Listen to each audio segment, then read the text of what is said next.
Holbert from Berman Insurance Agency, and this is the second in the crop insurance basics series, and we're going to talk about your crop insurance yield and how to protect your yield.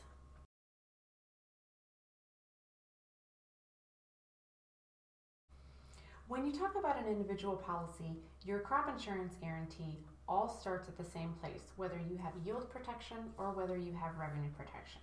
And that place is the farm's historical yield.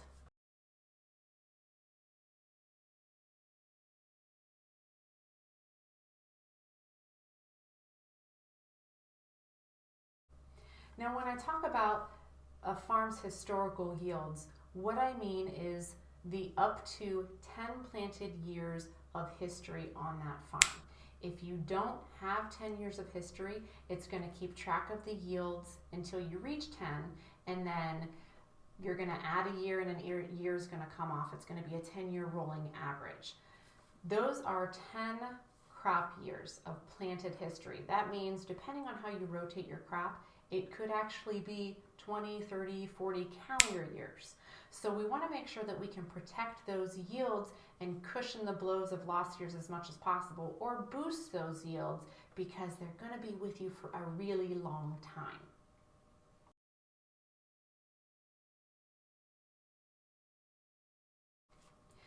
The first endorsement I want to talk about adding to your policy is called the yield adjustment. Now, this endorsement uses a plug-in yield if you have a really bad loss year. So it uses 60% of the county T yield in place of whatever your bad yield is. So if your yield falls below 60% of the county T yield, the 60% will be substituted into your crop insurance history, and you'll be cushioned from the blow of your loss year.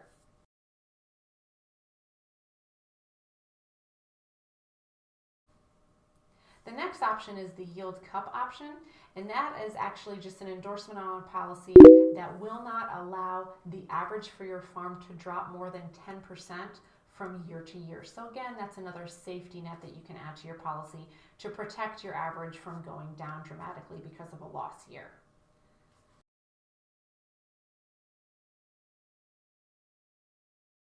The next endorsement is called the yield exclusion option. And the yield exclusion option actually has a little bit to do with what's going on in the county. So you can skip a yield year.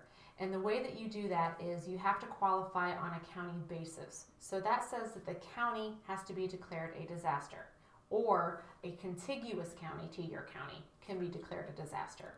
To be declared a disaster, the county yield actually has to fall below 50% of the previous 5 years average yield. Once you meet that qualification, you can skip a year or move it out of your farm's history if it's a bad year.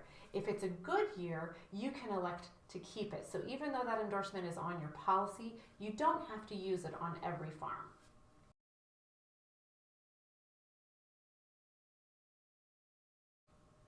The quality loss option is new for 2021, and it allows a farmer to use his pre-quality adjusted bushels instead of his post-quality adjusted bushels if he had a quality adjustment or discount factor applied to his policy due to a quality issue, like vomitoxin is a good example, aflatoxin, sprouting, low test weight, anything where those discount factors are applied, you can use that quality loss option so you don't have to use the discounted bushels in your database.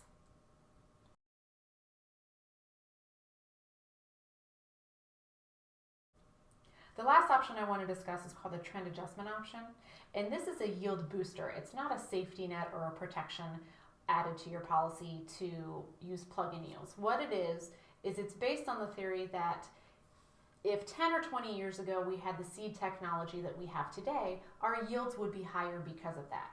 So the further back you have history in your crop insurance database on your farm, the more your yield is boosted. I've seen yields boosted from 1 bushel on soybeans to 8 bushels on soybeans, and I've seen yields boosted from 3 bushels on corn to 15 bushels on corn. So it does make a pretty significant difference on your policy.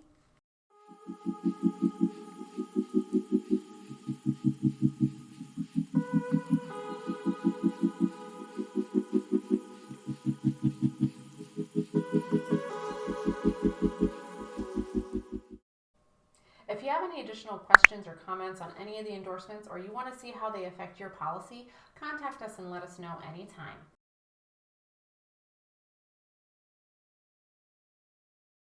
Don't forget to check out the other content and videos on our website, especially the Crop Insurance Basics series that goes along with this video.